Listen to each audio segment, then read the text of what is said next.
I interviewed this guy called Bryant Graves. He's now sort of at a very senior strategy level at Snowflake, which is a large data firm. It's publicly listed, like multi-billion-dollar company. Anyway, before that, he was at Walmart, so very large corporate organizations, some of the biggest companies in the world. And he has a really good breakdown. And I think there's four sort of layers of strategy, right?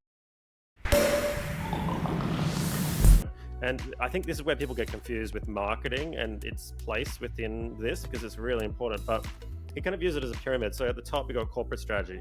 This is when your business is big enough to have multiple business units, and there's M&A stuff. And I don't get involved with that, and I don't think perhaps some of your listeners would be in there. That's not me, right? That's get your McKinseys or whatever to help with that. The business strategy layer is next, right? And this is the core thing, like, who are we? What are we producing? For whom? Why does it matter?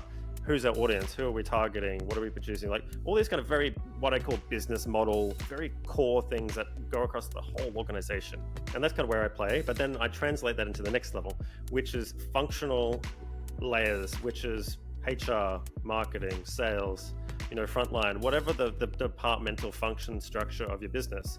That business strategy has to flow down to all of them in different areas, but it should be consistent. And it's coming back to like brand and sort of core marketing strategies, that more of that business layer that will filter down via who we are, what we're about, what we stand for, our culture, all that it should flow throughout into all those functions really.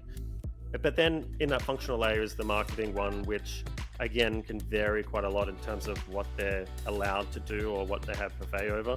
And that's sort of where I then translate to the next layer, which is operational strategy, which is like the people who are going to execute as an agency, internal teams, all that sort of that messy part that really is essential but gets overlooked because that's where the rubber hits the road, where you need to like execute really well. And I think that layer is the most underappreciated and most critical layer in anything that is a complex system, because small details there or small oversights can have a massive impact on every other performance layer from that point upwards.